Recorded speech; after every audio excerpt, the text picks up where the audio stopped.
ನಿಮಗೆ ಕಂಡು ಬರ್ತಾ ಇದೆ? ಸರಿಯಾಗಿ ಅಡ್ಜಸ್ಟ್ ಆಯಿತಾ? Just A minute. ಸರಿಯಾಗಿದೆ. ಲೈಟುಗಳು ಎಲ್ಲೆಲ್ಲೋ ಇವೆ, ಎಲ್ಲ ಕಡೆ ಕತ್ತಲೆ. ಎಲ್ಲವೂ ಬದಲಾಯಿಸ್ತಾ ಇದೆ, ಯಾವುದೂ ಸ್ಥಿರವಾಗಿಲ್ಲ. ಅಂಥದ್ದು ಎಲ್ಲವೂ ಚೇಂಜ್ ಆಗುವುದೇ ಇದ್ದರೆ ಒಂದು ಪರಮಾರ್ಥ ತತ್ವವಿದೆ ಎಂದು ಹೇಗೆ ಹೇಳೋಕ್ಕಾಗ್ತದೆ? ಅದು ಪ್ರಶ್ನೆ. ಅದಕ್ಕೆ ಉತ್ತರವೇನೆಂದರೆ,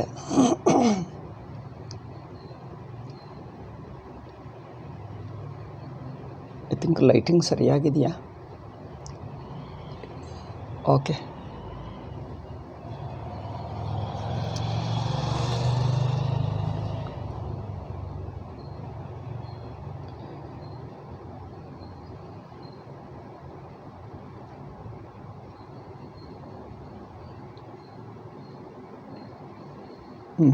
ಆದ್ದರಿಂದ ಪರಮಾರ್ಥ ತತ್ವ ಎಂಬುದು ಎಲ್ಲಿದೆ?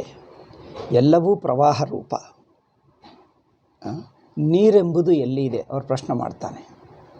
ನೀರು ಲೋಟದಲ್ಲಿದ್ದಲೇ ಒಂದು ಆಕಾರ, ಪ್ರವಹಿಸುತ್ತಿದ್ದರೆ ನದಿ, ನಿಂತು ಹೋದರೆ ಕೆರೆ. ಇಷ್ಟೇ ಹೊರತು ನೀರೆಂಬುದು ಎಲ್ಲಿದೆ? ಹೀಗೆ ಮಾತಾಡ್ತಾನೆ. ವಸ್ತುಗಳೆಂದು ಕಲ್ಪಿಸುವವು ನಿಜವಾಗಿ ನೋಡಿದ್ದರೆ ಅರಿವೆಂಬುದು ಈ ಚಲನೆಯೇ. ಹಾಗೆ ಅರಿವು ಎಂದು ಹೇಳಿದ್ದರೆ ಒಂದೊಂದು ಪದಾರ್ಥಗಳನ್ನು ತಿಳ್ಕೊಳ್ತಾ ಹೋಗ್ತಾ ಇದ್ದೀವೇ ಹೊರತು ಅರಿವೆಂಬುದು ಒಂದು ತಿಳ್ಕೊಳ್ಳುವುದು, ಮತ್ತೆ ಇನ್ನೊಂದು ಹೀಗೆ ಅರಿವಿನ ಬದಲಾವಣೆ ರೂಪ ಪ್ರವಾಹವೇ ಹೊರತು ಕೂಟಸ್ಥ ತತ್ವ ಎಂಬುದು ಎಲ್ಲಿದೆ? ಸ್ಥಿರವಾದ ಅರಿವೆಂಬುದು ಎಲ್ಲಿದೆ? ಇದು ಪ್ರಶ್ನೆ. ಎಲ್ಲವೂ ಚಲನೆಯ ವಿಕಾರದ ಪ್ರವಾಹವಾಗಿರುವಾಗ ಕೂಟಸ್ಥ ನಿರ್ವಿಕಾರವಾದ ಪರಮಾರ್ಥವೆಂಬುದಲ್ಲಿ ಎಲ್ಲಿ ಬಂತು? ಇದು ಪ್ರಶ್ನೆ. ಇದಕ್ಕೆ ಉತ್ತರ, ಈ ಆಕ್ಷೇಪಕ್ಕೆ ಉತ್ತರವನ್ನು ಕೊಡಬೇಕಾದರೆ ಇಡೀ ಗ್ರಂಥವನ್ನು ಓದಿದ ಮೇಲೆಯೇ, ಇದು ಹಿಂದೆ ಹೇಳಿದ್ದಾರಲ್ಲ, ಮತ್ತೊಂದು ಸಲ ಹೇಳ್ತಾ ಇದ್ದೆ, ಆದರೂ ಸಂಗ್ರಹವಾಗಿ ಹೇಳ್ತೀವಿ ನೋಡಿ. ಇದೆಲ್ಲ ಆಯಿತು. ವಸ್ತುಶಾಸ್ತ್ರವು ವಸ್ತುಗಳ ತತ್ವವನ್ನು ಕಂಡುಹಿಡಿಯುವುದಕ್ಕೆ ಹೊರಟಿದೆ. ಯಾವುದೇ ಶಾಸ್ತ್ರ ಆದರೂ ತನ್ನದಾದ ಒಂದು ವಸ್ತುವನ್ನು, ತನ್ನದಾದ ಒಂದು ವಿಷಯ ತತ್ವ ಇದೆ ಎಂದು ಇಟ್ಟುಕೊಂಡೇ ಹೊರಡುತ್ತದೆ. ಭೌತಿಕಶಾಸ್ತ್ರ ಭೌತಿಕ ಪ್ರಪಂಚದ ತತ್ವ ಇದೆ ಎಂದು ಇಟ್ಟುಕೊಂಡೇ ಹೊರಡುತ್ತದೆ. ಯಾವುದೇ ಶಾಸ್ತ್ರ ಆಗಲಿ, ಆ ಶಾಸ್ತ್ರದ ತತ್ವ ಒಂದಿದೆ ಎಂದು ಇಟ್ಕೊಂಡೇ ಹೊರಡುತ್ತದೆ. ಹಾಗಿಲ್ಲದಿದ್ದರೆ ಯಾವ ಶಾಸ್ತ್ರ ಇರುವುದಿಲ್ಲ. ಹಾಗೆಯೇ ವೇದಾಂತ ಶಾಸ್ತ್ರಕ್ಕೂ ಅಷ್ಟೇ. ವೇದಾಂತ ಶಾಸ್ತ್ರದ ವಿಷಯವು ಒಂದು ಪರಮಾರ್ಥ ತತ್ವವಿದೆ ಎಂದು ಇಟ್ಟುಕೊಂಡು ನಾವು ವಿಚಾರಕ್ಕೆ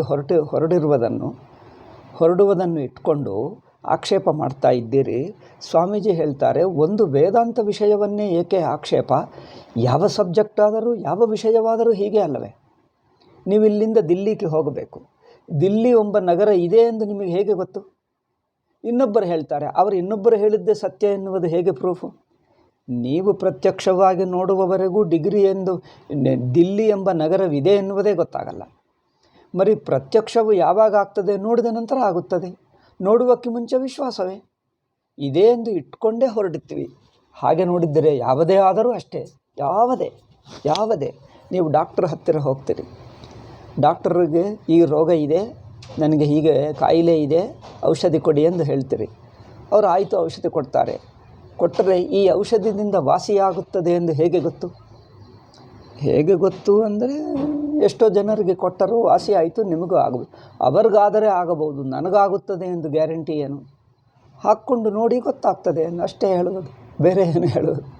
ಔಷಧಿ ಹಾಕ್ಕೊಂಡು ನೋಡಿ ಗೊತ್ತಾಗ್ತದೆ ನಿಮಗೆ. ಅಂದರೆ ಯಾವ ವಿಷಯವಾದರೂ ನೋಡುವಕ್ಕೆ ಮುಂಚೆ, ಅನುಭವಿಸುವಕ್ಕೆ ಮುಂಚೆ ಹೇಗಿರುತ್ತದೋ ಯಾರಿಗೂ ಗೊತ್ತಿಲ್ಲ. ಇವೆಲ್ಲವನ್ನು ವಿಶ್ವಾಸ ಇಟ್ಕೊಂಡೇ ಮುಂದುವರಿಯುತ್ತೀವಿ ಹೊರತು ನೋಡಲಕ್ಕೆ ಮುಂದೆ ಅದು ಕಂಡು ಬರಬೇಕು, ತಿನ್ನುವಕ್ಕೆ ಮುಂಚೆ ಅದರ ರುಚಿ ಕನ್ಫರ್ಮ್ ಆಗಬೇಕು, ತತ್ವಾನ್ವೇಷಣ ಮಾಡುವಕ್ಕೆ ಮುಂಚೆನೇ ತತ್ವವು ಮೊದಲು ಗೊತ್ತಾಗಬೇಕು. ತತ್ವ ಮೊದಲೇ ಗೊತ್ತಾದರೆ ಅನ್ವೇಷಣೆ ಏಕೆ ಮಾಡೋದು? ತತ್ವ ಗೊತ್ತಾದ ನಂತರ ಅನ್ವೇಷಣೆ ಮಾಡ್ತಾರೇನು? ತತ್ವ ಗೊತ್ತಾದ ನಂತರ ಔಷಧಿ ಕೊಟ್ಟರೆ ಈ ಔಷಧಿ ಸರಿಯಾಗಿ ಕೆಲಸ ಮಾಡ್ತದೆ, ರೋಗವನ್ನು ವಾಸಿ ಮಾಡ್ತದೆ ಎಂದು ಗ್ಯಾರಂಟಿ ಏನು ಅಂದರೆ, ಮೊದಲೇ ಗ್ಯಾರಂಟಿ ಕೊಟ್ಟರೆ ಔಷಧಿ ಯಾಕಪ್ಪ?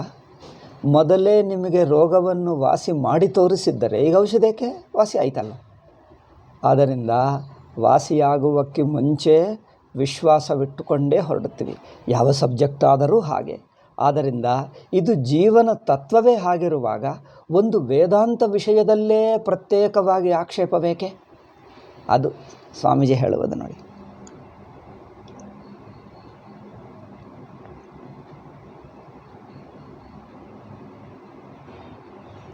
ವಸ್ತುಶಾಸ್ತ್ರವು ವಸ್ತುಗಳ ತತ್ವವನ್ನು ಕಂಡುಹಿಡಿಯುವುದಕ್ಕೆ ಹೊರಟಿದೆಯಷ್ಟೇ. ಆದರೆ ಅದನ್ನು ಕಂಡುಹಿಡಿಯುವ ಮೊದಲೇ ವಸ್ತುಗಳ ತತ್ವ ಹೊಂದಿದೆ ಎಂದು ಇಟ್ಟುಕೊಂಡಿದ್ದೆ. ಹಾಗೆಯೇ ಪ್ರತಿಯೊಂದು ಶಾಸ್ತ್ರವು ತನ್ನ ಶಾಸ್ತ್ರಕ್ಕೆ ತತ್ವವೊಂದಿದೆ ಎಂದು ಇಟ್ಟುಕೊಂಡೇ ಹೊರಟಿರುತ್ತದೆ. ಅಂದರೆ ಎಲ್ಲವೂ ಸರ್ವಸಾಮಾನ್ಯವಾದ ವ್ಯಾಪಾರವಾಗಿರುವಾಗ ವೇದಾಂತ ನೀವು ಊಟ ಮಾಡಿದ್ದರೆ ನಿಮಗೆ ಹಸಿವಿಂಗುತ್ತದೆ. ಹೇಗೆ ಗೊತ್ತು? ಮೊದಲು ಅವ್ರು ಮಾಡಿದ್ದರೆ ನೀವು ತಿಂದು ನೋಡಪ್ಪ, ನಿಮಗೆ ಗೊತ್ತಾಗ್ತದೆ. ತುಂಬ ಹಸಿವಾಗ್ತಾ ಇದೆ, ತಡ್ಕೊಳ್ಳೋಕ್ಕಾಗ್ತಾ ಇಲ್ಲ, ಶಕ್ತಿಯೇ ಇಲ್ಲ, ಬಾಯಿಯಲ್ಲಿ ಹಾಕೋ ಅಪ್ಪ, ನಿಮಗೆ ಗೊತ್ತಾಗ್ತದೆ ಅಂದರೆ ಅಲ್ಲ. ಮೊದಲು ನಾನು ತಿಂದರೆ ಹಸಿವು ಇಂಗುತ್ತದೆ ಎಂದು ಮೊದಲು ಸಿದ್ಧಪಡಿಸು, ನಂತರ ಊಟ ಮಾಡ್ತೀನಿ. ನಂತರ ಬಾಯಿಯಲ್ಲಿ ಒಂದು ಇಷ್ಟಾದರೂ ಹಾಕ್ತೀನಿ, ಅಷ್ಟುವರೆಗೂ ನಾನು ಹಾಕುವುದೇ ಅಲ್ಲ. ಮೊದಲು ಸಿದ್ಧಪಡಿಸು. ತಿನ್ನಪ್ಪ ಗೊತ್ತಾಗ್ತದೆ ಅಂದರೆ ಅಲ್ಲ, ಮೊದಲು ಸಿದ್ಧಪಡಿಸು. ಮೊದಲು ಹೇಗೆ ಸಿದ್ಧಪಡಿಸು? ತಿಂದರೆ ಗೊತ್ತಾಗ್ತದೆ ಅಷ್ಟೇ. ಅಲ್ಲ, ಮೊದಲು ಗೊತ್ತಾಗಲಿ ನಂತರ ತಿಂತೀನಿ. ಇಂಥವ್ರು ಯಾರಾದರೂ ಇರ್ತಾರೆ? ಈ ಪ್ರಶ್ನೆ ಆಗಿದೆ. ತತ್ವ ಹೇಗೆ? ತತ್ವ ವಿಚಾರ ಮಾಡುವಕ್ಕೆ ಹೋಗ್ತಾ ಇದ್ದೀವಿ, ಇದ್ದೋ ಇಲ್ಲವೋ ನಮಗೇನು ಗೊತ್ತು? ಏನಿದ್ದರೆ ಅದು ಗೊತ್ತಾಗ್ತದೆ. ತತ್ವ ವಿಚಾರ ಶುರು ಮಾಡಿದಾಗ ತತ್ವ ಯಾವುದೋ ಏನೋ ಹೇಗಿರುತ್ತದೋ ನಮಗೆ ಗೊತ್ತಿಲ್ಲ.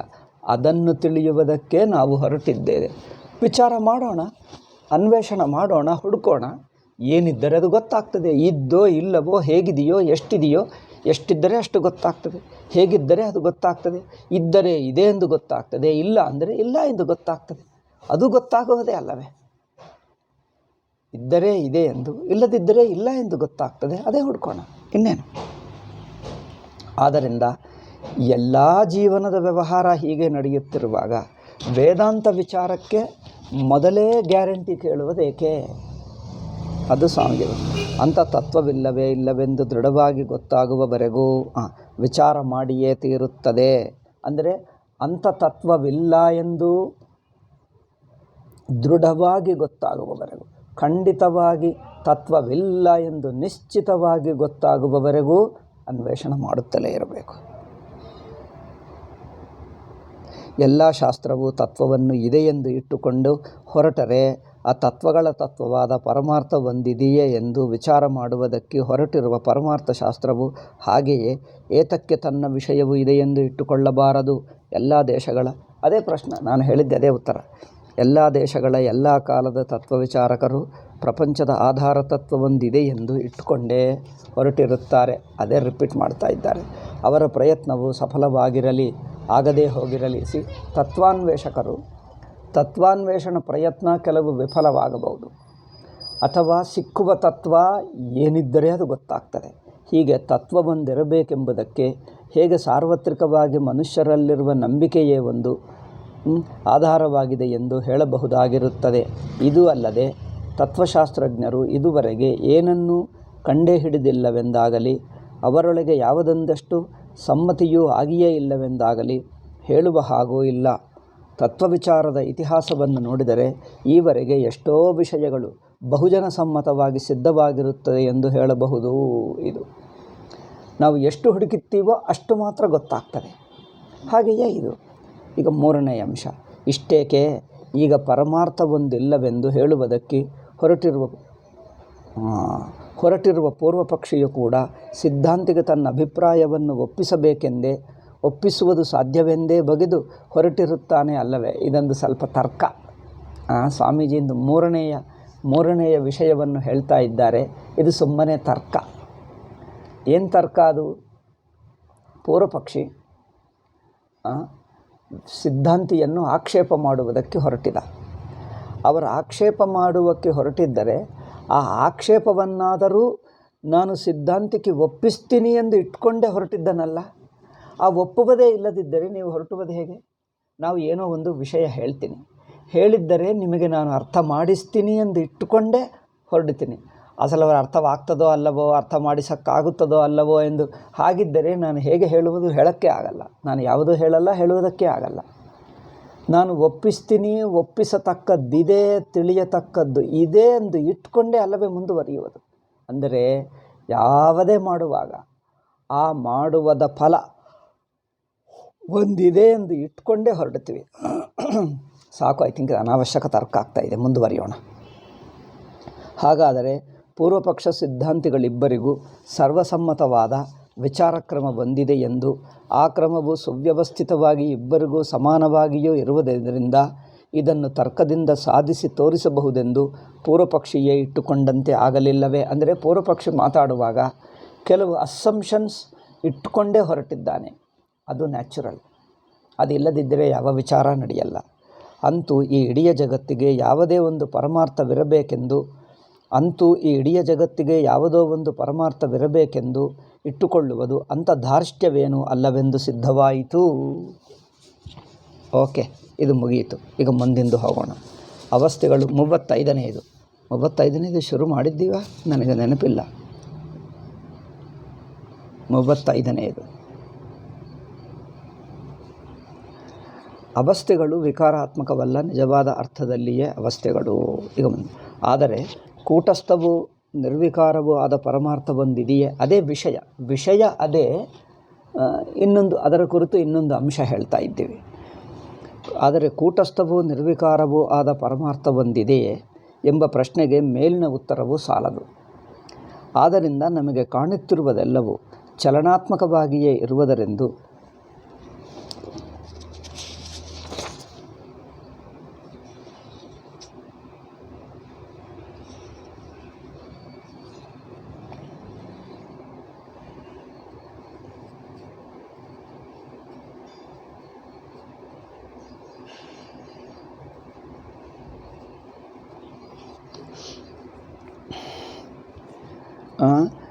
ನಮಗೆ ಪೂರ್ವಪಕ್ಷ ಏನು ಹೇಳಿದ? ನಮಗೆ ಕಂಡುಬರುವುದೆಲ್ಲ ಚಲನಾತ್ಮಕವೇ ಇದೆ. ಅದರಿಂದ ಸ್ಥಿರವಾದ ತತ್ವವೆಂಬುದು ಒಂದು ಇಲ್ಲವೇ ಇಲ್ಲ. ಆದ್ದರಿಂದ ಇದೆ ಎಂದು ಹೇಗೆ ಇಟ್ಕೊಳ್ತಾ ಇದ್ದೀರಿ? ವಿಕಾರವೂ ಇಲ್ಲದೇ ಇರುವ ತತ್ವವು ಯಾವುದಿದೆ ಎಂಬ ಆಕ್ಷೇಪವನ್ನು ಪರಿಶೀಲಿಸುವುದು ಈಗ ಅವಶ್ಯಕ. ಓಕೆ, ಈಗ ಪ್ರಪಂಚದಲ್ಲಿ ಯಾವುದೊಂದು ವಿಕಾರವಿಲ್ಲದೆ ಒಂದು ಕ್ಷಣವೂ ನಿಲ್ಲುವುದಿಲ್ಲ. ಯಾವುದೇ ವಸ್ತುವು ಒಂದು ಚೂರಾದರೂ ಪ್ರತಿ ಕ್ಷಣ ಬದಲಾಯಿಸ್ತಾ ಇದೆ. ಸ್ಥಿರವಾದ ತತ್ವ ಯಾವುದೂ ಇಲ್ಲ. ಒಂದರ್ಥದಲ್ಲಿ ಎಲ್ಲರೂ ಒಪ್ಪಬೇಕು. ಆದ್ದರಿಂದ ವಸ್ತುಗಳು ಆಗ ಆ ಸ್ಥಿತಿಯಲ್ಲಿದ್ದವು, ಈ ಸ್ಥಿತಿ ಅಂದರೆ ವಸ್ತುಗಳೆಲ್ಲ ಒಂದಾನೊಂದು ಸ್ಥಿತಿಯಲ್ಲೇ ನಮಗೆ ಕಂಡು ಬರುತ್ತಾ ಇವೆ ಹೊರತು ವಸ್ತುವೆಂಬುದು ಯಾವುದೂ ಇಲ್ಲ. ಎಲ್ಲವೂ ಸ್ಥಿತಿ. ನಮಗೆ ತೋರುವಾಗ ಅದು ಒಂದಾನೊಂದು ತಾತ್ಕಾಲಿಕ ಸ್ಥಿತಿಯಲ್ಲಿ ಇದೆ.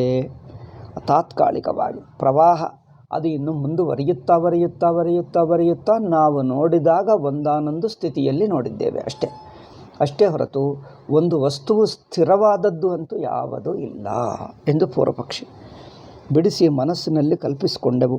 ಅದು ಹಾಗೆ ಇತ್ತು ಅಷ್ಟೇ. ನಾವು ನೋಡಿದಾಗ ಹೇಗಿತ್ತೋ ಅದನ್ನು ಮನಸ್ಸಿನಲ್ಲಿ ಇಟ್ಕೊಂಡು ಆ ವಸ್ತು ಹಾಗೇ ಇರುತ್ತದೆ ಎಂದು ತೀರ್ಮಾನ ಮಾಡಿಕೊಂಡಿದ್ದೀವಿ. ಆ ವಸ್ತು ಹಾಗೇ ಇರುತ್ತದೆ ಅಲ್ಲ, ನೀವು ಹಾಗೆ ನೋಡಿದ್ದೀ ಅಷ್ಟೇ. ಹಾಗೆ ಇರುತ್ತದೆ ಎಂದು ಹೇಳೋಕ್ಕಾಗಲ್ಲ, ಹಾಗೆ ನೋಡಿದ್ದೀ ಅಷ್ಟೇ. ಪ್ರವಾಹದಿಂದ ಬಿಡಿಸಿ ಮನಸ್ಸಿನಲ್ಲಿ ಕಲ್ಪಿಸಿಕೊಂಡೆವು. ಅದು ಹಾಗೆ ಇತ್ತು ಎನ್ನುವಾಗಲೂ ಅದು ಇದ್ದಂತೆ ಇರಲಿಲ್ಲ, ಮತ್ತೊಂದಕ್ಕೆ ಸಂಬಂಧಪಡದೆ ಬೇರೆಯಾಗಿರುವುದಿಲ್ಲ.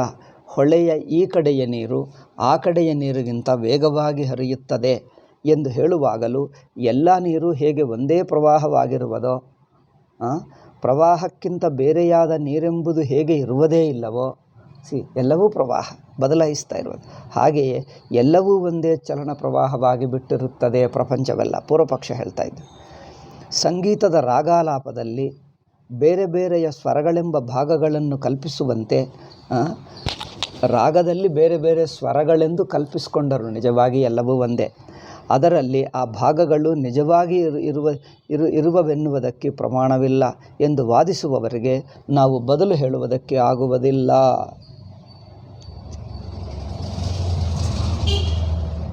ಓಕೆ, ಇದಕ್ಕೆ ಉತ್ತರ ಅಂದರೆ ಪೂರ್ವಪಕ್ಷಿ ಇಷ್ಟೆಲ್ಲ ಚರ್ಚೆ ಮಾಡಿದ್ದರ ತಾತ್ಪರ್ಯ ಒಂದೇ, ಇಷ್ಟೇ. ಎಲ್ಲವೂ ಬದಲಾಯಿಸ್ತಾ ಇದೆ. ಸ್ಥಿರವಾದ ತತ್ವ ಇದೆ ಎಂದು ಇಟ್ಟುಕೊಂಡು ನೀವು ಹೊರಡ್ತಾ ಇದ್ದೀರಲ್ಲ, ಅದು ಎಲ್ಲಿದೆ? ಅಂಥದ್ದು ಇದೆ ಎನ್ನುವುದಕ್ಕೆ ಸಂಭಾವನಾ ಆದರೂ ಎಲ್ಲಿದೆ? ಸಂಭಾವನೆ ಇಲ್ಲ. ಇರಬಹುದು ಎಂದು ಹೇಳುವುದಕ್ಕೆ ಅವಕಾಶವಿಲ್ಲ. ಇದಕ್ಕೆ ಉತ್ತರ ಹೇಳ್ತಾರೆ ನೋಡಿ. ಹೀಗಿದ್ದರೂ ಈಗ ನಾವು ವಿಚಾರಕ್ಕೆ ತೆಗೆದುಕೊಂಡಿರುವ ಜಾಗ್ರತ್ ಸ್ವಪ್ನ ಸುಷುಪ್ತಿ ಎಂಬ ಅವಸ್ಥೆಗಳು ಹೀಗೆ ಪ್ರವಾಹ ರೂಪವಾಗಿರುತ್ತವೆ ಎನ್ನುವುದಕ್ಕಾಗುವುದಿಲ್ಲ. ಪೂರ್ವಪಕ್ಷ ಏನು ಹೇಳಿದ? ಎಲ್ಲವೂ ಪ್ರವಾಹಶೀಲವಾಗಿದೆ, ಯಾವುದೂ ಸ್ಥಿರವಾಗಿಲ್ಲ. ಹಾಗಾದರೆ ಸಿದ್ಧಾಂತ ಹೇಳುವ ಫಸ್ಟ್ ಪ್ರಶ್ನೆ ಏನೆಂದರೆ, ಸಿದ್ಧಾಂತ ಹೇಳುವ ಫಸ್ಟ್ ವಿಷಯವೇನೆಂದರೆ, ಜಾಗ್ರತ್ ಸ್ವಪ್ನ ಸುಷುಪ್ತಿ ಎಂಬ ಅವಸ್ಥೆಗಳು ಅವು ಪ್ರವಾಹ ರೂಪವಾಗಿವೆಯೋ? ಅದು ಪ್ರಶ್ನೆ. ಇದು ಒಳ್ಳೆಯ ಪ್ರಶ್ನೆ ನೋಡಿ. ನಾವೇನು ತಿಳ್ಕೊಳ್ತೀವಿ? ಜಾಗ್ರತ್ತು, ಸ್ವಪ್ನ, ಸುಷುಪ್ತಿ ಎಂಬುದು ಮೂರು ಏನಾಗುತ್ತಾ ಇವೆ? ಚಲಿಸುತ್ತಾ ಇವೆ. ಒಂದು ನಂತರ ಇನ್ನೊಂದು, ಇನ್ನೊಂದು ನಂತರ ಇನ್ನೊಂದು, ಮುಂದುವರಿಯುವುದು ಒಂದು ನಂತರ ಇನ್ನೊಂದು ಕ್ರಮವಾಗಿ ಬರುತ್ತಾ ಇವೆ ಎಂದು ನಮಗೆ ಅನಿಸುತ್ತಾ ಇದೆ. ಇಲ್ಲಿ ಸ್ವಾಮೀಜಿ ಹೇಳ್ತಾರೆ, ಅವು ಪ್ರವಾಹವಾಗಿ ನಡೆಯುತ್ತಾ ಇವೆ ಎನ್ನುವುದೇ ತಪ್ಪು. ಎಚ್ಚರವಾಗಿದ್ದವನು ನಿದ್ರೆಯನ್ನು ಪಡೆಯುವಾಗ ಎಚ್ಚರವೇ ನಿದ್ರೆ ಆಯಿತೆಂದು ಹೇಳುವುದಕ್ಕೆ ಆದೀತೆ ನೋಡಿ. ನಾವು ಜಾಗ್ರತ್ತಿನಲ್ಲಿರುವವನು ಸುಷುಪ್ತಿಗೆ ನಿದ್ದೆಗೆ ಹೋಗುತ್ತಾ ಇದ್ದರೆ ಜಾಗ್ರತೆ ಸುಷುಪ್ತಿ ಆಯಿತು ಎಂದು ಹೇಳೋಕ್ಕಾಗುತ್ತದೆ? ಜಾಗ್ರತೆ ಸುಷುಪ್ತಿ ಆಯಿತು ಅಂದರೆ ಜಾಗ್ರತೆ ಮುಂದಿನ ಹೆಜ್ಜೆಯಲ್ಲಿ ಬದಲಾಯಿಸಿ ಸುಷುಪ್ತಿಯಾಗಿ ಪರಿಣಮಿಸಿತು, ಹಾಗೆ ಹೇಳಬಹುದಾ? ಎಚ್ಚರದಲ್ಲಿ ಎರಡನೆಯದೆಂದು ಕಾಣಿಸುತ್ತದೆ, ಆ ನಿದ್ದೆಯಲ್ಲಿ ಏನೇನೂ ಕಾಣಿಸುವುದಿಲ್ಲ, ಸ್ಪಷ್ಟ. ಜಾಗ್ರತ್ತಿನಲ್ಲಿ ದ್ರಷ್ಟಕಿ ದೃಶ್ಯ ಎಂಬುದು ಬಿಡಿಯಾಗಿ ಕಂಡುಬರುತ್ತದೆ. ಸುಷುಪ್ತಿಯಲ್ಲಿ ದ್ರಷ್ಟ ಇಲ್ಲ, ದೃಶ್ಯವಿಲ್ಲ, ನೋಡುವವನು ನೋಡಲ್ಪಡುವುದು ಏನೂ ಇಲ್ಲ, ಸುಮ್ಮನೆ ಅರಿವು ಮಾತ್ರ ಇದೆ. ಇಂಥ ಅತ್ಯಂತ ವಿರುದ್ಧ ಸ್ವಭಾವದ ಅವಸ್ಥೆಗಳು ಜಾಗ್ರದವಸ್ಥಾ ಸ್ವಪ್ನಾವಸ್ಥೆಗೂ ಎಷ್ಟು ಭೇದ ಇದೆ ನೋಡಿ. ಜಾಗ್ರದವಸ್ಥಾ ಒಂದು ಬಗೆ ಇದ್ದರೆ ಸುಷುಪ್ತಿ ಅವಸ್ಥಾ ಪೂರ್ತಿ ಅದಕ್ಕೆ ವಿರುದ್ಧವಾಗಿ ಭಿನ್ನ ಸ್ಥಿತಿಯಲ್ಲೇ ಇದೆ, ಭಿನ್ನ ರೂಪವಾಗಿದೆ. ಆದ್ದರಿಂದ ಎಚ್ಚರವೇ ನಿದ್ದೆ ಆಯಿತು ಎಂದು ಹೇಗೆ ಹೇಳೋಕ್ಕಾಗುತ್ತದೆ? ಅಂಥ ಅತ್ಯಂತ ವಿರುದ್ಧ ಸ್ವಭಾವದ ಅವಸ್ಥೆಗಳು ಒಂದಕ್ಕೊಂದು ಸೇರಿಕೊಂಡಿವೆಯಾಗಲಿ, ಜಾಗ್ರತೆ ಸುಷುಪ್ತಿಯಲ್ಲಿ ಸೇರಿಕೊಂಡಿದೆ ಹೇಳುವುದು, ಅಥವಾ ಜಾಗ್ರತೆ ಸುಷುಪ್ತಿಯಾಗಿ ಬದಲಾಯಿಸ್ತಾ ಸುಷುಪ್ತಿಯಾಗಿ ಆಯಿತು ಅಂದರೆ ಜಾಗ್ರತೆ ಬದಲಾಯಿಸುತ್ತಾ ಒಂದು ಹಂತದಲ್ಲಿ ಸುಷುಪ್ತಿ ಆಗುತ್ತದೆ ಎಂದು ಹೇಳಬಹುದಾ? ಅದು ಹೇಳೋಕ್ಕಾಗಲ್ಲ. ಮತ್ತೊಂದು ಆಯಿತೆಂದಾಗಲಿ ಹೇಳುವುದಕ್ಕೆ ಯಾರಿಂದಲೂ ಆಗಲಾರದು. ಯಾರು ಅಂಥದ್ದು ಹೇಳೋಕ್ಕಾಗಲ್ಲ. ಎಚ್ಚರದಲ್ಲಿ ಕಾಲವಿದೆ, ಏಕೆಂದರೆ ನೋಡಿ, ಜಾಗ್ರತ್ತಿನಲ್ಲಿ ದ್ವೈತ ಇದೆ, ಸುಷುಪ್ತಿಯಲ್ಲಿ ದ್ವೈತವಿಲ್ಲ. ಜಾಗ್ರತ್ತಿನಲ್ಲಿ ಕಾಲವಿದೆ, ಸುಷುಪ್ತಿಯಲ್ಲಿ ಕಾಲವಿಲ್ಲ. ನಿದ್ರೆಯಲ್ಲಿ ಅದು ಇಲ್ಲವೇ ಇಲ್ಲ. ಕಾಲವಿದೆ ಅಂದರೇನು? ಇಷ್ಟೊತ್ತು ಎಂದು ಹೇಳುವುದು ಒಂದು. ಕಾಲನ್ನು ಎರಡು ಬಗೆಯಾಗಿ ನೋಡ್ತೀವಿ, ಅಂದರೆ ಎರಡು ಅಳತೆಗಳು ಅಷ್ಟೇ ಇರುವ ಕಾಲ ಒಂದೇ. ಇಷ್ಟೊತ್ತು ಅಂದರೆ ಅರ್ಧ ಗಂಟೆ ಇತ್ತು, 5 ನಿಮಿಷ ಇತ್ತು, 1 ಗಂಟೆ ಇತ್ತು ಎನ್ನುವುದು ಒಂದು ಗೊತ್ತಾಗೋದು. ಇನ್ನೊಂದೇನೆಂದರೆ ಕಾಲ ಇದಕ್ಕಿಂತ ಮುಂಚೆ, ಇದು ನಂತರ. ಮುಂಚೆ ನಂತರ ಎನ್ನುವುದು ಕಾಲವನ್ನು ತಿಳಿಯುವುದಕ್ಕೆ ಒಂದು ಪದ್ಧತಿ. ಇನ್ನೊಂದೇನೆಂದರೆ ಇದು ಇಷ್ಟೊತ್ತು ಎಂದು ತಿಳಿಯುವುದು ಇನ್ನೊಂದು ಪದ್ಧತಿ. ಇಷ್ಟೊತ್ತು ತಿಳ್ಕೊಂಡಿದ್ದೇವೆ, ಅಥವಾ ಇದು ಹಿಂದೆ, ಇದು ನಂತರ, ಹೀಗೆ.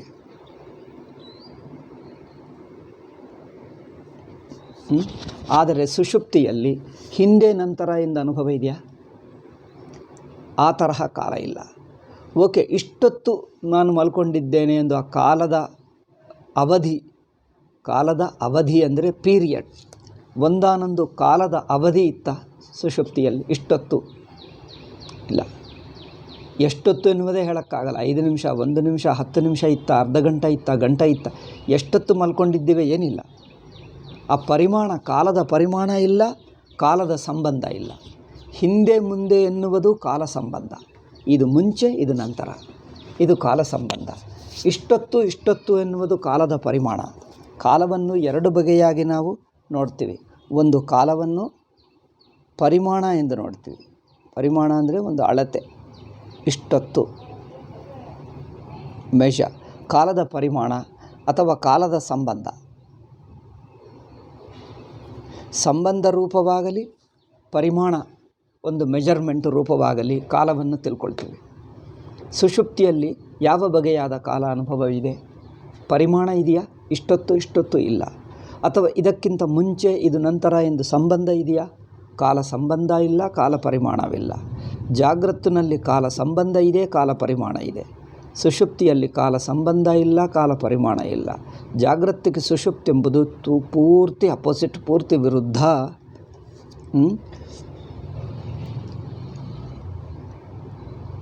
ಅಂದರೆ ಎಚ್ಚರದಲ್ಲಿ ಕಾಲವಿದೆ, ನಿದ್ದೆಯಲ್ಲಿ ಅದು ಇಲ್ಲವೇ ಇಲ್ಲ.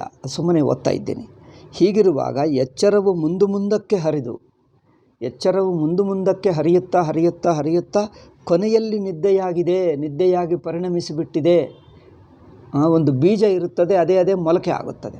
ಆ ಮೊಳಕೆ ಅದೇ ಗಿಡ ಆಗುತ್ತದೆ, ಗಿಡ ಅದೇ ಮರ ಆಗುತ್ತದೆ. ಅಂದರೆ ಕಾಲದಲ್ಲಿ ಬರೆಯುತ್ತಾ ಅದೇ ವಸ್ತುವು ಇನ್ನೊಂದು ರೂಪವನ್ನು ತಾಳಿ ಇನ್ನೊಂದು ಹೆಸರು ಉಳ್ಳದ್ದಾಗುತ್ತದೆ.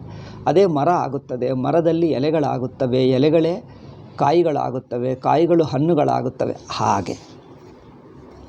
ಹಾಗೆ ಜಾಗ್ರತೆ ಬರೆದು ಬದಲಾಯಿಸಿ ಸುಷುಪ್ತಿ ಆಯಿತು ಎಂದು ಹೇಳಬಹುದಾ? ಜಾಗ್ರತ್ತು ನಾವು ಲೌಕಿಕರು ಹಾಗೆ ತಿಳ್ಕೊಳ್ತೀವಿ. ಜಾಗ್ರತ್ತಿನಲ್ಲಿರುವ ನಾನೇ ಇನ್ನೊಂದು ಅವಸ್ಥೆಗೆ ಹೋದೆ ಅಂದರೆ ಜಾಗ್ರತೆ ಬದಲಾಯಿಸಿ ಇನ್ನೊಂದು ಆಯಿತು ಎಂದು ತಿಳ್ಕೊಳ್ತೀವಿ. ಇದು ದೊಡ್ಡ ತಪ್ಪು ನೋಡಿ.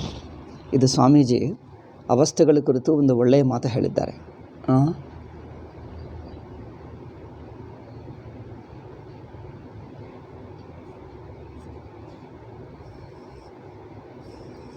ಎಚ್ಚರವೇ ಇನ್ನೊಂದಾಗಿ ಪರಿಣಮಿಸಿತ. ಅಂದರೆ ಸುಷುಪ್ತಿ ಎಂಬುದು ಎಚ್ಚರದ ಇನ್ನೊಂದು ರೂಪ, ಹಾಗೆ ಹೇಳಬಹುದಾ? ಅಲ್ಲ. ಎಚ್ಚರಕ್ಕೆ ಅಪೋಸಿಟ್ ರೂಪವೇ ಹೊರತು ಎಚ್ಚರದ ಇನ್ನೊಂದು ರೂಪ ಅಲ್ಲ. ವ್ಯತ್ಯಾಸ ನೋಡಿ. ನಿದ್ದೆಯು ನಿದ್ದೆಯಾದ ಹೊರತು ಕನಸಾಗುವುದಿಲ್ಲ. ಎಚ್ಚರದಲ್ಲಿದ್ದ ನಾನು ಕ್ಷಣ ಮಾತ್ರದಲ್ಲಿ ಕನಸು ಕಂಡನೆಂದು ನೋಡಿ. ಜಾಗೃತಿನಲ್ಲಿರುವವನು ಜಸ್ಟ್ ಒಂದೇ ಕ್ಷಣದಲ್ಲಿ ಕನಸಿಗೆ ಹೋಗಿಬಿಡ್ತಾನೆ. ನಮಗೆ ತೋರುವಾಗಲೂ ಅಂದರೆ ನಾನು ಈಗಲೇ ಎಚ್ಚರದಲ್ಲಿದ್ದೆ, ಒಂದು ಕ್ಷಣಕ್ಕೆ ಸ್ವಪ್ನಕ್ಕೆ ಹೋಗ್ತಾ ಹಾಗೆ ಅನಿಸುತ್ತದೆ. ಆದರೆ ಹಾಗೆ ಅನಿಸುವಾಗಲೂ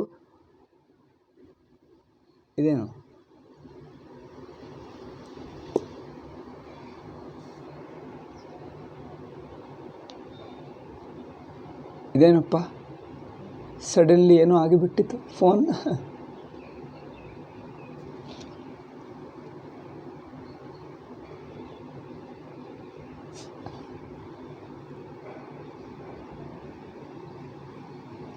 ಏನೋ ಡಿಸ್ಕನೆಕ್ಟ್ ಆಯಿತು, ಈಗ ಮತ್ತೆ ಶುರುವಾಯಿತು. ಏಕೆ ಆಯಿತು ಗೊತ್ತಿಲ್ಲ. ಸಿಗ್ನಲ್ ಏನೋ ಪ್ರಾಬ್ಲಮ್. ಗೊತ್ತಾಯ್ತಾ? I shall wait. ಯಾರೋ ಒಬ್ಬರಿಬ್ಬರು ಕಂಡು ಬರುವವರೆಗೂ ನಾನು ವೇಟ್ ಮಾಡ್ತೀನಿ.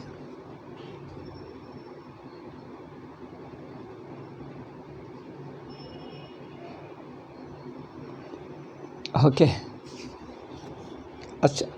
ಸುಮ್ಮನೆ ಓದ್ತೀನಿ ನಾನು, ಯಾಕಂದರೆ ನೀವು ಯಾರು ಕಂಡು ಬರ್ತಾ ಇಲ್ಲ. ಓದ್ತೀನಿ.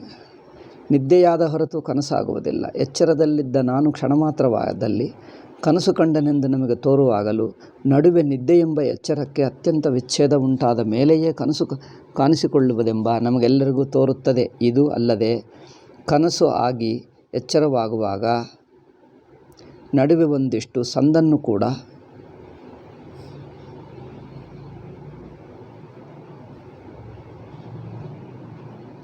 ಬಿಡದೆ ಒಂದು ಅವಸ್ಥೆಯು ಹೋದ ಮೇಲೆ ಇನ್ನೊಂದು ಬಂದೇ ಬಿಡುತ್ತದೆ.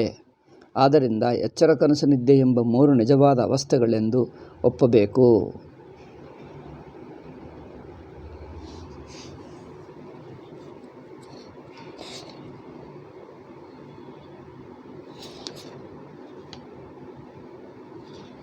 ಓಕೆ, ಈಗ ಬಂತು. ಯಾರೋ ಒಬ್ಬರಾದರೂ ಕಂಡು ಬರ್ತಾ ಇದ್ದಾರೆ. ಮಧ್ಯದಲ್ಲಿ ಡಿಸ್ಕನೆಕ್ಟ್ ಆಯಿತು. ಓಕೆ, ಈಗ ಹೇಳ್ತೀನಿ ನೋಡಿ.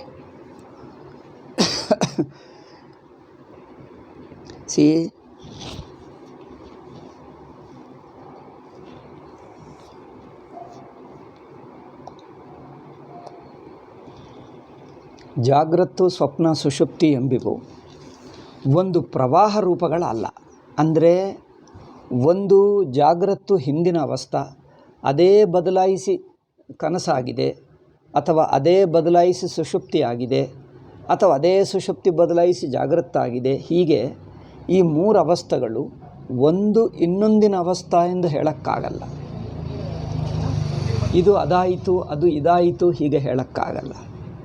ಏಕೆಂದರೆ ಒಂದು ಇನ್ನೊಂದನ್ನು ಎಕ್ಸ್ಕ್ಲೂಡ್ ಮಾಡ್ತದೆ, ಒಂದು ಇನ್ನೊಂದನ್ನು ತೆಗೆದು ಬಿಡ್ತದೆ ಹೊರತು. ಸ್ವಲ್ಪ ಕನೆಕ್ಷನ್ ಡಿಸ್ಟರ್ಬ್ ಆಯಿತು, ಈಗ ಬಂತು.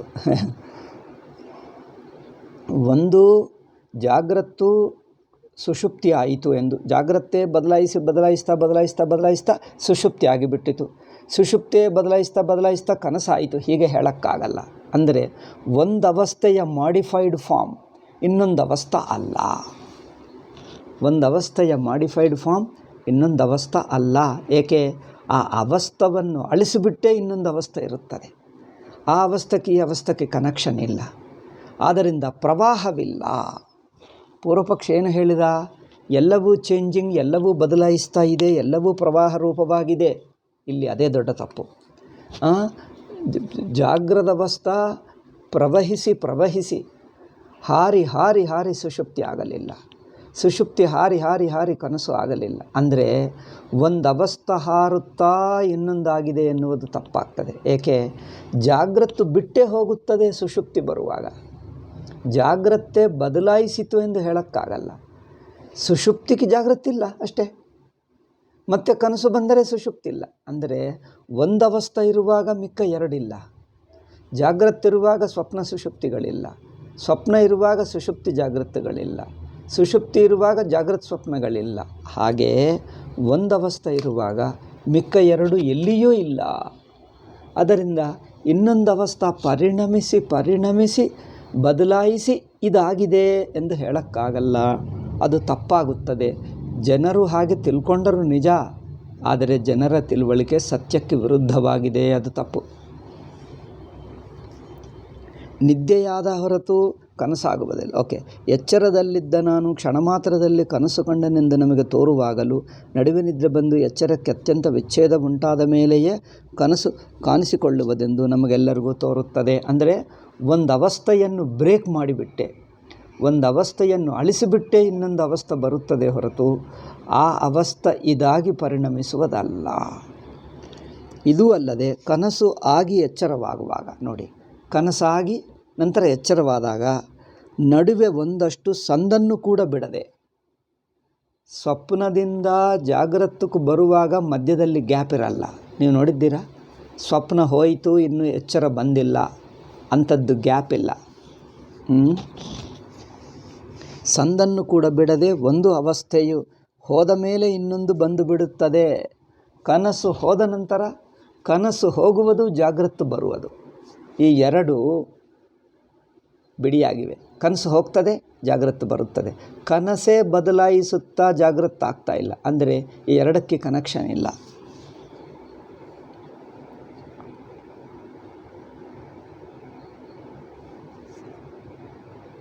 ಅಂದರೆ ಇದಕ್ಕೆ ಒಂದಷ್ಟು ಸಂದು ಬಿಡಲ್ಲ. ಸಂದು, ಕನ್ನಡದಲ್ಲಿ ಸಂದು ಮಾತಿದೆಯಾ? ಸಂದು ಅಂದರೆ ಸಮ್ ಗ್ಯಾಪ್, ಬಿಡುವು. ಎರಡಕ್ಕೆ ಮಧ್ಯದಲ್ಲಿ ಬಿಡುವಿಲ್ಲ, ಸಂಧಿ ಇಲ್ಲ, ಸಂದು. ಒಂದು ಅವಸ್ಥೆಯು ಹೋದ ಮೇಲೆ ಇನ್ನೊಂದು ಒಂದು ಆದ್ದರಿಂದ ಈ ಇಷ್ಟು 4 ಕಾರಣಗಳಿಂದ ಏನು ತೀರ್ಮಾನವಾಗ್ತದೆ? 4 ಕಾರಣಗಳು ಹೇಳಿದ್ದಾನೆ. ಇದರಿಂದ ಏನು ತೀರ್ಮಾನವಾಗ್ತದೆ ಅಂದರೆ ನೋಡಿ, ಎಚ್ಚರ, ಕನಸು, ನಿದ್ದೆ ಎಂಬ 3 ನಿಜವಾದ ಅವಸ್ಥೆಗಳೆಂದು ಒಪ್ಪಬೇಕು.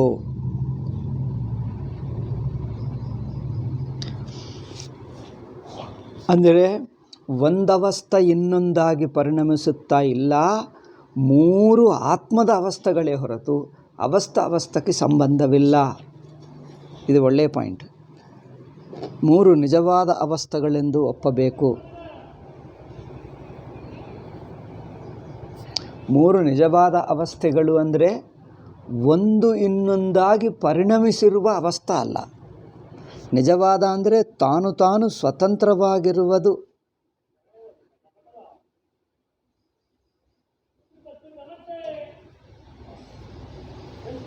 ಸ್ವಾಮೀಜಿ ನಿಜವಾಗಿ ಹೇಳ್ತಾ ಇದ್ದಾರೆ. ನಿಜವಾಗಿ ಮಾತು ಸ್ವಲ್ಪ ನೀವು ಪರಮಾರ್ಥ ಚಿಂತಾಮಣಿ ಪುಸ್ತಕ ಇಟ್ಕೊಂಡರೆ ಗಮನಿಸಿ, ನಿಜವಾಗಿ ಎಂದು ಹೇಳುವ ಹಾಗಿಲ್ಲ. ನಿಜವಾಗಿ ಹೇಳಿದರೆ ತಪ್ಪಾಗ್ತದೆ. ಏಕೆ? ಅವಸ್ಥೆ ನಿಜ ಅಲ್ಲ, ಅವಸ್ಥೆ ಮಿಥ್ಯನೆ. ಮರಿ ನಿಜ ಎಂದು ಏಕೆ ಹೇಳ್ತಾ ಇದ್ದಾರೆ ಸ್ವಾಮೀಜಿ ಅಂದರೆ, ಈ ನಿಜ ಎಂಬ ಮಾತುಗೆ ಅರ್ಥ ಇಂಡಿಪೆಂಡೆಂಟಾಗಿ, ಸ್ವತಂತ್ರವಾಗಿ, ತಾನಾಗಿ. ಹಾಗೆ ನಿಜವಾಗಿದೆ ಎಂದೇ ಅರ್ಥ ಸತ್ಯ ಎಂದರ್ಥ ಅಲ್ಲ, ನೆನಪಿಟ್ಕೊಂಡು. ಜಾಗೃತ ಸ್ವಪ್ನ ಸುಷುಪ್ತಿಗಳು ನಿಜವಾಗಿವೆ ಅಂದರೆ ಇನ್ನೊಂದು ಅವಸ್ಥೆ ಬದಲಾಯಿಸಿ ಈ ಅವಸ್ಥೆ ಆಗಲಿಲ್ಲ, ತಾನು ಸ್ವತಂತ್ರವಾಗಿದೆ ಎಂದು ಹೇಳಿ. ಸ್ವಾಮೀಜಿ ಹೇಳಿರುವ ನಿಜವಾಗಿ ಎಂಬ ಮಾತುಗೆ ಅರ್ಥ ತಾನು ಸ್ವತಂತ್ರವಾಗಿದೆ ಎಂದರ್ಥ. ಆ ಅರ್ಥದಲ್ಲಿ ತಗೊಳ್ಳಿ ಅಷ್ಟೇ ಹೊರತು ನಿಜವಾಗಿ ಅಂದರೆ ಸತ್ಯ ಎಂದು ಪರಮಾರ್ಥ ಸತ್ಯ ಆ ವೇದಾಂತ ಅರ್ಥದಲ್ಲಿ ಅಲ್ಲ. ಮಿಥ್ಯೆಯೇ, ಅವಸ್ಥೆಗಳು ಮಿಥ್ಯೆಯೇ. ಜಾಗೃತ ಸ್ವಪ್ನ ಸುಷುಪ್ತಿ ಎಂಬ ಅವಸ್ಥೆಗಳು ಮಿಥ್ಯೆಯೇ, ಅದಕ್ಕೆ ಸಂದೇಹವೇನಿಲ್ಲ. ಮತ್ತು ನಿಜವಾದ ಹೇಳ್ತಾರೇನು ಅಂದರೆ, ನಿಜವಾದಿ ಅಂದರೆ ಸ್ವತಂತ್ರವಾಗಿರುವುದು. ಮೂರು ಅವಸ್ಥೆಗಳು ಸ್ವತಂತ್ರವಾಗಿರುವ ಅವಸ್ಥೆಗಳೇ ಹೊರತು ಅಂದರೆ ಒಂದೇ ಅವಸ್ಥೆ ಬದಲಾಯಿಸಿ ಇನ್ನೊಂದಾಗಿದ್ದಲ್ಲ. ಮಾವಿನ ಸಣ್ಣ ಕಾಯಿ ಇಷ್ಟೇ ಸಣ್ಣದಿರುವಾಗ ಇನ್ನೂ ಕೆಲವು ದಿವಸ ನಂತರ ನೋಡಿದರೆ ದಪ್ಪದಾಗ್ತದೆ, ಇನ್ನೂ ಕೆಲವು ದಿವಸ ನಂತರ ನೋಡಿದರೆ ಅದೇ ಹಣ್ಣಾಗಿ ಬಿಡ್ತದೆ. ಅಂದರೆ ಓಹೋ, ಒಬ್ಬ ಹುಡುಗ ಇರ್ತಾನೆ, ನೀವು ಅವರನ್ನು ಕರ್ಕೊಂಡು ಹೋಗಿದ್ದೀರಿ ಮಾವಿನ ತೋಟೆ ಹೇಳ್ತಾರೇನೋ ಕನ್ನಡದಲ್ಲಿ, ಮಾವಿನ ತೋಟೆ. ಆ ತೋಟಕ್ಕೆ ಕರ್ಕೊಂಡು ಹೋದರೆ ಅಲ್ಲಿ ಮಾವಿನ ಮರ ಮೇಲೆ ಇಷ್ಟು ಸಣ್ಣ ಕಾಯಿಗಳು ನೋಡಿದ. ಅದು ಅಯ್ಯೋ ಅದು ಕಿತ್ಕೊಳ್ಳೋಣ ಅಂದರೆ ಅಪ್ಪ ಹೇಳ್ದ, ಅಲ್ಲಪ್ಪ ಅದು ಅಷ್ಟು ಸಣ್ಣದು ಬೇಡ, ನಂತರ ನೋಡೋಣ ಆಯ್ತೆಂದು ಅವರು ಡಿಸಪಾಯಿಂಟ್ ಆಗಿ ನಿರಾಶೆ ಪಟ್ಕೊಂಡು ಹಾಗೆ ಬಂದ. ಮತ್ತೆ ಕೆಲವು ದಿವಸ ನಂತರ 20 ದಿವಸನೋ ಕೆಲವು ದಿವಸ ನಂತರ ಹೋದಾಗ ಮತ್ತೆ ಕರ್ಕೊಂಡು ಹೋದರೆ ಇಷ್ಟಿಷ್ಟು ದಪ್ಪ ಕಾಯಿಗಳಾಯಿತು, ಇಷ್ಟಿಷ್ಟು ದಪ್ಪ ಕಾಯಿಗಳು. ಅವನು ಹೇಳ್ತಾನೆ, ಅದು ನಾವು ಇನ್ನೊಂದು ಕಾಯಿಗಳು ನೋಡಿದ್ದೀವಿ, ಈ ಕಾಯಿಗಳು ಎಲ್ಲಿಂದ ಬಂತು ಎಂದು ಕೇಳ್ತಾನೆ. ಗೊತ್ತಿಲ್ಲದಿದ್ದರೆ ಮಗು ಹಾಗೆ ಕೇಳ್ತಾನೆ. ನಾನು ಹಿಂದೆ ನೋಡಿದ್ದಾಗ ಬೇರೆ ಕಾಯಿಗಳಿತ್ತು, ಇದು ಇನ್ನೊಂದು ಕಾಯಿಗಳು, ಆ ಕಾಯಿಗಳು ಎಲ್ಲಿ ಹೋಗಿವೆ, ಈ ಕಾಯಿಗಳು ಎಲ್ಲಿಂದ ಬಂದಿವೆ ಅಲ್ಲವೇ? ಸಣ್ಣ ಕಾಯಿಗಳು ಎಲ್ಲಿ ಹೋಗಿವೆ, ಈ ದೊಡ್ಡ ಕಾಯಿಗಳು ಎಲ್ಲಿಂದ ಬಂದಿವೆ? ಆವಾಗ ಅಪ್ಪ ಏನು ಹೇಳ್ತಾನೆ, ಅದು ಬೇರೆ ಅಲ್ಲ, ಇದು ಬೇರೆ ಅಲ್ಲ. ನೀವು ನೋಡಿದಾಗ ಅದು ಬೆಳೆಯುತ್ತಾ ಇತ್ತು. ನಾವು ನೋಡಿದಾಗ ಹಿಂದೆ ಒಂದು 20 ದಿವಸ ಹಿಂದೆ ಸಣ್ಣದಾಗಿತ್ತು, ಅದೇ ಬೆಳೆದು ತಪ್ಪದಾಯಿತು ಅಷ್ಟೇ. ಅದರಿಂದ ಅದು ಇದು ಎಂಬುದು ಎರಡು ಕಾಯಿಗಳಲ್ಲ, ಒಂದೇ ಕಾಯಿ ಅಂದರೆ ನೀವು ಕೋಕೋನಟ್ ಅಂತ ತಿಳ್ಕೊಳ್ತಾರೋ ಏನೋ. I am talking of raw ಎಂದು ಅರ್ಥ. ಕಾಯಿ ಅಂದರೆ ರಾ, ಹಸಿ ಹಣ್ಣಾಗದೇ ಇರುವ ಹಸಿಯನ್ನು ಕಾಯಿ ಎಂದು ಹೇಳ್ತೀವಿ. ಆ ಅರ್ಥದಲ್ಲಿ ಹೇಳ್ತಾ ಇದ್ದೀನಿ. ನೀವು ಕನ್ನಡದಲ್ಲಿ ಕಾಯಿ ಅಂದರೆ ಕೋಕೋನಟ್ ಎಂದು ತಿಳ್ಕೊಳ್ತಾರೆ, ತೆಂಗಿನಕಾಯಿಯನ್ನೇ ಕಾಯಿ ಹೇಳ್ತಾರೆ. ಆ ಅರ್ಥದಲ್ಲಿ ಅಲ್ಲ ನಾನು ಹೇಳುವುದು. ಕಾಯಿ ಅಂದರೆ ಹಣ್ಣಾಗದೇ ಇರುವಂಥ ಸ್ಥಿತಿ. ಕನ್ನಡದಲ್ಲಿ ಹಣ್ಣಾಗದೇ ಇರುವುದಕ್ಕೂ ಹಣ್ಣೇ ಹೇಳ್ತಾರೆ ಏನೋ, ಮಾವಿನ ಹಣ್ಣು ಹಸಿ ಹಣ್ಣು ಎಂದು ಹೇಳ್ತಾರೆ ಏನೋ. ಹಾಗೆ ಏನೂ ಗೊತ್ತಿಲ್ಲಪ್ಪ, ಕನ್ನಡ ನನಗೆ ಅಷ್ಟು ಚೆನ್ನಾಗಿ ಬರಲ್ಲ, ಅದರಿಂದ ನಾನು ಅರ್ಥವಾಗುವಷ್ಟು ಹೇಳ್ತಾ ಇದ್ದೀನಿ, ಬಿಡಿಸಿ. ಈಗ ಪದ ನನಗೆ ಗೊತ್ತಿಲ್ಲ ಏನು ಹೇಳ್ತಾರೋ. ಕಾಯಿ ಅಂದರೆ ಮಾತ್ರ ಕನ್ನಡಿಗರು ತೆಂಗಿನಕಾಯಿ ಹೇಳ್ತಾರೆ, ಆ ಕಾಯಿ ಅಲ್ಲ. ಯಾವುದೇ ಹಣ್ಣಾಗಲಿ ಹಣ್ಣಾಗುವಕ್ಕೆ ಮುಂಚೆ ಇನ್ನೂ ಹಸಿಯಾಗಿ ಸ್ಥಿತಿ ಇರುತ್ತದೆ ನೋಡಿ, ಅದನ್ನು ಕಾಯಿ ಹೇಳ್ತೀವಿ. ಇನ್ನೇನು ಹೇಳ್ತಾರೋ ಕನ್ನಡಿಗರನ್ನು ಕೇಳಿಕೊಂಡು ನಾನು ತಿಳ್ಕೊಳ್ತೀನಿ, ಅದು ಆವಾಗ ಹೇಳ್ತೀನಿ ಮುಂದಿನ ಪಾಠದಲ್ಲಿ. ಆದ್ದರಿಂದ ಅದು ಮುಂದೆ ಒಂದು ಸ್ಥಿತಿಯಲ್ಲಿ, ಸಣ್ಣ ಸ್ಥಿತಿಯಲ್ಲಿದ್ದುಕೊಂಡು ಆ ಮಾವಿನಕಾಯಿ ಅದೇ ಬೆಳೆದು ಇಷ್ಟು ದಪ್ಪ ಕಾಯಿ ಆಗ್ತದೆ. ಅದೇ ಇನ್ನೂ ಒಂದು ವಾರ ದಿವಸ 10 ದಿವಸ ನಂತರ ಅದು ಹಣ್ಣಾಗಿ ಬಿಡುತ್ತದೆ. ಅದೇನು ಗ್ರೀನ್ ಅಂದರೆ ಹಸಿರು ಇತ್ತು, ಅದೇನಾಯಿತು, ಈಗ ಕೆಂಪಾಗಿ ಬಿಟ್ಟಿತು. ಹಸಿರಾಗಿರುವ ಮಾವಿನ ಹಣ್ಣು ಈಗ ಕೆಂಪಾಗಿ ಬಿಟ್ಟಿತು, ಮೆತ್ತಗೆ ಆಯಿತು, ಕೆಂಪಾಯಿತು, ಸುಗಂಧ ಬರುತ್ತಾ ಇದೆ. ಈಗ ಮಾವಿನಕಾಯಿ ಪೂರ್ತಿ ಬದಲಾಯಿಸಿತು. ಅಂದರೆ ಹಿಂದೆ ತಾನಿರುವ ಒಂದು ರೂಪ ಬದಲಾಯಿಸಿ ಇನ್ನೊಂದಾಯಿತು. ಹಾಗಲ್ಲ. ಇಷ್ಟೆಲ್ಲ ಹೇಳುವುದೇಕೆ? ಇದೆಲ್ಲ ಗೊತ್ತಿದ್ದೆ ಅಲ್ಲವೇ? ಮಕ್ಕಳಿಗೆ ಹೇಳಿದ್ದಷ್ಟು ಹೇಳ್ತಾ ಇದ್ದೀರಿ. ಗೊತ್ತಿಲ್ಲ ಎಂದು ಹೇಳುತ್ತಾ ಇಲ್ಲ, ಗೊತ್ತಿದ್ದನ್ನೇ ಇನ್ನೊಂದು ಬಗೆಯಾಗಿ ಗಮನಿಸುವುದು ಹೇಳ್ತಾ ಇದ್ದೇವೆ. ವೇದಾಂತದಲ್ಲಿ ಗೊತ್ತಿಲ್ಲದ ವಿಷಯಗಳೇನು ಹೇಳಲ್ಲ, ಗೊತ್ತಿರುವ ವಿಷಯಗಳನ್ನೇ ಸ್ವಲ್ಪ ಆಳವಾಗಿ ಅಥವಾ ಇನ್ನೊಂದು ದೃಷ್ಟಿಯಿಂದ ಗಮನಿಸಿ ನೋಡುವುದರಿಂದ ಒಂದು ಹೊಸ ಆಳವಾದ ತತ್ವ ಕಂಡು ಬರ್ತದೆ ಅಷ್ಟೇ. ಆದ್ದರಿಂದ ಇಲ್ಲಿ ಅದಕ್ಕೋಸ್ಕರ ನಾನು ಈ ಉದಾಹರಣೆನೆಲ್ಲ ಬಿಡಿಸಿ ಹೇಳ್ತಾ ಇದ್ದೀನಿ. ಇದು ನಿಮಗೆ ಗೊತ್ತಿಲ್ಲ ಎಂದಲ್ಲ, ಇದು ಅನುವಾದಕ್ಕೋಸ್ಕರ. ಅನುವಾದ ಅಂದರೆ ನಮಗೆ ಮೊದಲೇ ಗೊತ್ತಿದ್ದನ್ನು ರಿಪೀಟ್ ಮಾಡುವುದು ಅಷ್ಟೇ. ಎಲ್ಲರಿಗೂ ಗೊತ್ತಿದೆ, ಹೇಳುವವನಿಗೆ ಗೊತ್ತಿದೆ, ಕೇಳುವವನಿಗೆ ಗೊತ್ತಿದೆ, ನಿಮಗೆ ಗೊತ್ತು ಎಂದು ಇಟ್ಟುಕೊಂಡೇ ಹೇಳ್ತಾ ಇದ್ದೇನೆ. ಏಕೆ ಅಂದರೆ ಇದರಿಂದ ಯಾವುದೋ ಇನ್ನೊಂದು ಸೂಕ್ಷ್ಮ ಪಾಯಿಂಟ್ ಕಲಿಯತಕ್ಕದ್ದಿದೆ. ಅದೇನೆಂದರೆ ಜಾಗೃತ ಸ್ವಪ್ನ ಸುಷುಪ್ತಿಗಳು ಒಂದವಸ್ಥೆ ಪರಿಣಮಿಸಿ ಇನ್ನೊಂದು ಆಗಿದ್ದಲ್ಲ. ಆ ಪ್ರತಿಯೊಂದು ಅವಸ್ಥೆ ತಾನು ತಾನಾಗಿದೆ. ನಿಜವಾಗಿ ಅಂದರೆ ತಾನು ಸ್ವತಂತ್ರ ಅಷ್ಟೇ ಹೇಳಿ ಹೊರತು ಸತ್ಯ ಅಲ್ಲ. ಸ್ವಾಮೀಜಿ ನಿಜವಾಗಿ ಎಂದು ಪದವನ್ನು ಬಳಸಿದ್ದಾರೆ. ನಿಜವಾದ ಅವಸ್ಥೆಗಳೆಂದು ಅಂದರೆ ಕನ್ಫ್ಯೂಸ್ ಆಗ್ತದೆ. ನಾನು ಏನು ಹೇಳಿದ್ದೀನಪ್ಪ, ನಾನು ತಪ್ಪು ಮಾಡಿದೆ ಅನಿಸುತ್ತದೆ. ಇಂಗ್ಲೀಷ್ ಟ್ರಾನ್ಸ್ಲೇಷನ್ನಲ್ಲಿ ಏನು ಮಾಡಿದ್ದೀನಿ, ಸರಿಯಾಗಿ ಹೇಳಿದ್ದೀನ? 35.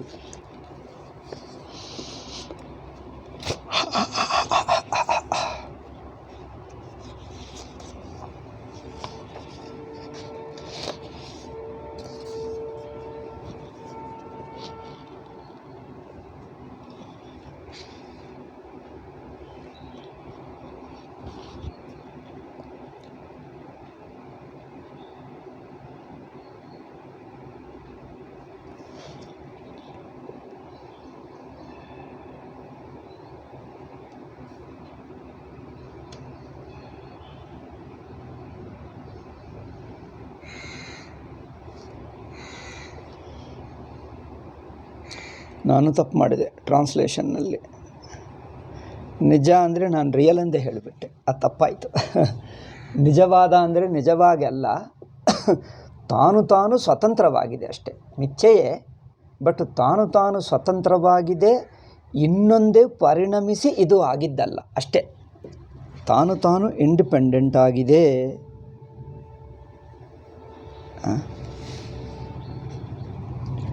not a modified state of another.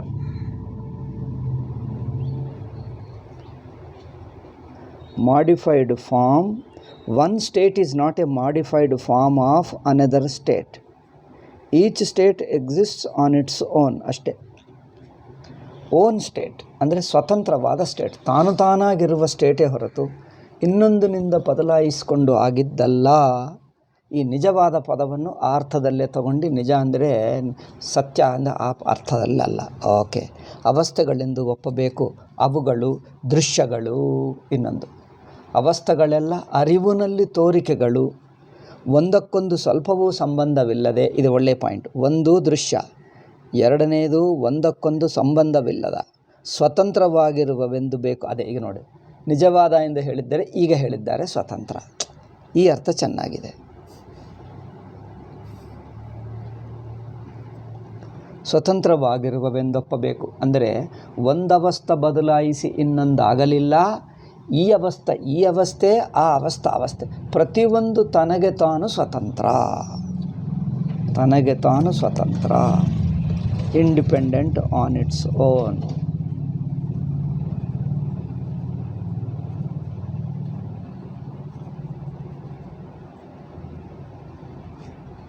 Okay,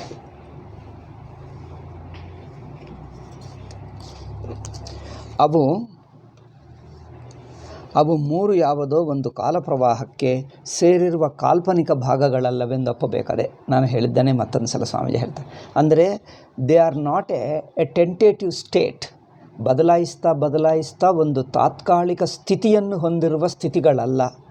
ಈ ಅವಸ್ಥೆಗಳು ಯಾವುದಾದರೊಂದರ ಭಾಗಗಳಾಗಿದ್ದರೆ ಇವುಗಳೆಲ್ಲವೂ ಒಂದೇ ಕಾಲದ ಆಧಾರದಲ್ಲಿ ತೋರಿಕೊಳ್ಳಬೇಕಾಗಿತ್ತು ಅಲ್ಲವೇ?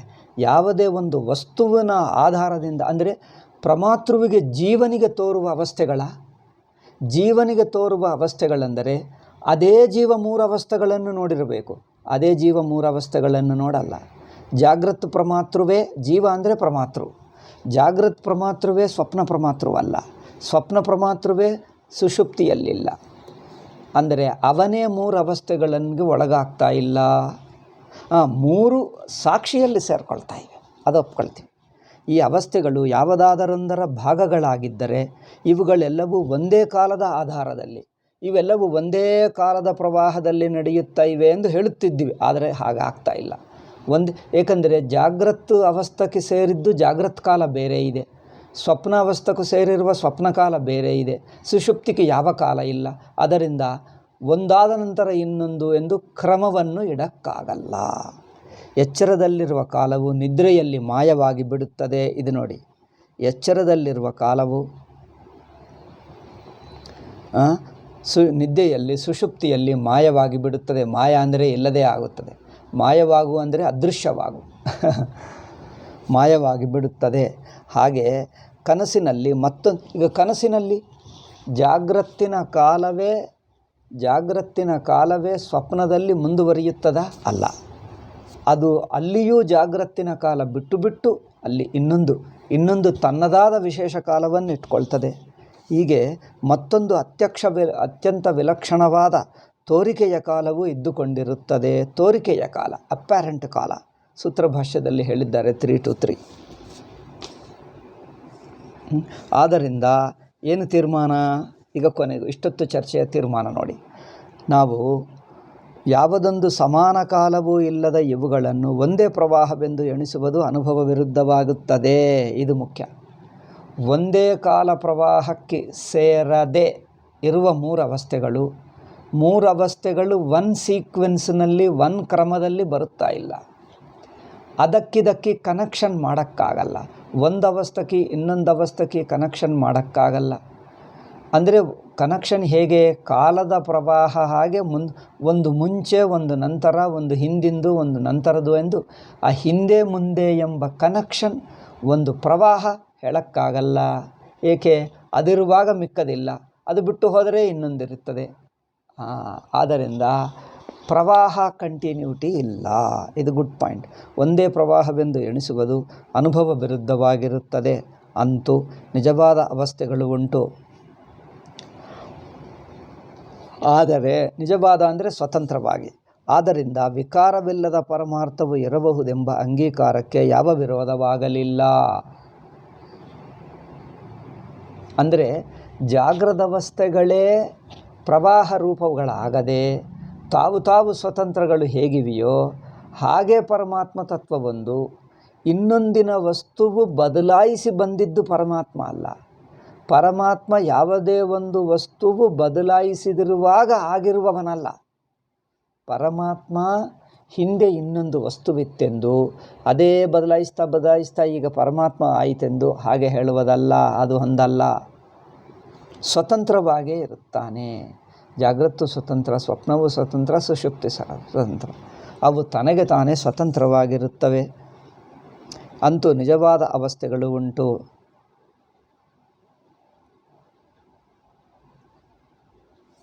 ಆದ್ದರಿಂದ ವಿಕಾರವಿಲ್ಲದ ಪರಮಾರ್ಥವು ಇರಬಹುದೆಂಬ ಅದರಿಂದ ಯಾವ ಬದಲಾವಣೆ ಇಲ್ಲದೆ ಒಂದು ಪರಮಾರ್ಥ ತತ್ವ ಇದೆ ಎಂದು ಒಪ್ಪುವಕ್ಕೆ ಚಾನ್ಸ್ ಇದೆ. ಪೂರ್ವಪಕ್ಷಿ ಹೇಳಿದ್ದಕ್ಕೆ ಅವನಿಗೆ ಹೇಳಿದ ಉತ್ತರವೇ ಹೊರತು ಸ್ವತಂತ್ರವಾಗಿ ನೋಡಿದ್ದರೆ ಉತ್ತರ ಅರ್ಥವಾಗಲ್ಲ. ಪ್ರಶ್ನಕ್ಕೆ ಅನುಗುಣವಾಗಿ ಉತ್ತರ, ಪ್ರಶ್ನವು ಮನಸ್ಸಿನಲ್ಲಿಟ್ಕೊಂಡು ಚೆನ್ನಾಗಿ ತಿಳ್ಕೊಂಡು ಆವಾಗ ಉತ್ತರ ಅರ್ಥವಾಗ್ತದೆ. ಆದ್ದರಿಂದ ಪ್ರಶ್ನೆ ಏನು? ಪೂರ್ವಪಕ್ಷ ಏನು ಹೇಳಿದ? ವಸ್ತುಗಳೆಲ್ಲ ಬದಲಾಯಿಸಿ ಇನ್ನೊಂದು ಆಗುತ್ತಾ ಇವೆ ಅಷ್ಟೇ. ಪ್ರತಿಯೊಂದು ವಸ್ತುವು ತಾನು ಹಿಂದೆ ಇನ್ನೊಂದು ರೂಪವಿತ್ತು, ಅದೇ ಬದಲಾಯಿಸಿಕೊಂಡು ಈಗಿನ ಸ್ಥಿತಿ ಬಂದಿದೆ. ಇದು ಬದಲಾಯಿಸು ಇನ್ನೊಂದು ಸ್ಥಿತಿ ಆಗುತ್ತದೆ. ಎಲ್ಲ ಪ್ರಪಂಚವು ಹೀಗೆ ಪ್ರವಾಹದಲ್ಲಿದೆ. ಪ್ರವಾಹ ಬಿಟ್ಟೆನ್ನುವುದು ತಾನು ಸ್ವತಂತ್ರವಾಗಿರುವುದು. ಅಂಥದ್ದು ಒಂದು ಎಕ್ಸಾಂಪಲ್ ಆಗಿ ಹೇಳಿಕೊಳ್ಳುವುದಕ್ಕೆ, ದೃಷ್ಟಾಂತವಾಗಿ ಹೇಳಿಕೊಳ್ಳುವುದಕ್ಕೆ, ಉಪಮಾ ಇಂಥದ್ದು ಇರಬಹುದು, ಇರುವ ಸಾಧ್ಯತೆ ಇದೆ ಎಂದು ಹೇಳುವುದಕ್ಕೆ ಒಂದು ದೃಷ್ಟಾಂತ ಬೇಕು. ಇವರೇನು ಹೇಳ್ತಾರಂದರೆ, ಪೂರ್ವಪಕ್ಷ ಹೇಳಿದ್ದಕ್ಕೆ ವಿರುದ್ಧವಾಗಿ ಸಿದ್ಧಾಂತ ಏನು ಹೇಳ್ತಾರಂದರೆ, ಜಾಗೃತ ಸ್ವಪ್ನ ಸುಷುಪ್ತಿಗಳು ಇನ್ನೊಂದಿನ ವಸ್ತುವಿನ ಪರಿಣಾಮಗಳಲ್ಲ, ಇನ್ನೊಂದು ವಸ್ತುವಿನ ಬದಲಾವಣೆಗಳಲ್ಲ. ಮತ್ತು ಏನು? ಅವುಗಳಾಗಿ ಇರುತ್ತವೆ ಹೊರತು ಸ್ವಪ್ನವನ್ನು ಆಶ್ರಯಿಸಿಕೊಂಡು ಜಾಗೃತನ್ನು ಆಶ್ರಯಿಸಿಕೊಂಡು ಇಲ್ಲ. ಅವುಗಳಾಗಿ ಇರುತ್ತದೆ ಅಷ್ಟೇ, ಸ್ವತಂತ್ರವಾಗಿ ಇರಬಹುದೆಂಬ ಅಂಗೀಕಾರಕ್ಕೆ ಯಾವ ವಿರೋಧವಿಲ್ಲ. ಸರ್ವವೂ ವಿಕಾರವೇ, ಅವಸ್ಥೆಗಳೆಂಬುವೇ ಇಲ್ಲ ಎಂಬುದು ಇದು ಪೂರ್ವಪಕ್ಷಿ ಎಂಬುದು ಅನುಭವ ವಿರುದ್ಧವಾಗಿರುತ್ತದೆ. ಅವಸ್ಥೆಗಳು ಇಲ್ಲ, ಅವಸ್ಥೆಗಳು ಪ್ರವಾಹ ರೂಪಗಳೇ ಅಂದರೆ ತಪ್ಪಾಗ್ತದೆ. ಪ್ರವಾಹಗಳವು ಕಾಲವನ್ನು ಸೂಚಿಸುತ್ತದೆ, ಕಾಲ ಅವಸ್ಥೆ ಒಳಗೆ ಇರುತ್ತದೆ, ಅವಸ್ಥೆ ಮಾತ್ರ ಸ್ವತಂತ್ರ. ಹಾಗೆಯೇ ವೇದಾಂತದಲ್ಲಿ ಹೇಳುವುದು ಒಂದು ಪರಮಾರ್ಥ ತತ್ವ ಇದೆ ಎಂದು ಹೇಗಿಟ್ಕೊಳ್ಳುವುದು ಅಂದರೆ ಜಾಗ್ರತ್ ಸ್ವಪ್ನ ಸುಷುಪ್ತಿಗಳೇ ಇವೆ ಎಂದು ಇಟ್ಕೊಂಡಿದ್ದೀವಿ, ಅನುಭವ ಸಮ್ಮತ ಎಲ್ಲರಿಗಿದೆ. ಹಾಗೆಯೇ ಪರಮಾತ್ಮ ತತ್ವಕ್ಕೂ ಇರುತ್ತದೆ, ವಿಕಾರ ಹೊಂದದೆ ತಾನು ತಾನಿರುತ್ತದೆ ಎನ್ನುವುದು ಸಹಜ. ಆಯಿತಾ? 35ನೇ ಪಾಯಿಂಟ್ ಮುಗಿಯಿತು. ಈಗ 4ನೆಯ ಅಬ್ಜೆಕ್ಷನ್. 6 ಆಕ್ಷೇಪಗಳಿವೆ. ಈಗ 4ನೆಯ ಆಕ್ಷೇಪ ಟೈಮ್ ಆಯಿತು. ನಾನು ಮುಂದಿನ ಪಾಠದಲ್ಲಿ ಮುಂದಿನ ಶನಿವಾರ ನೋಡೋಣ 4ನೆಯ ಆಕ್ಷೇಪ.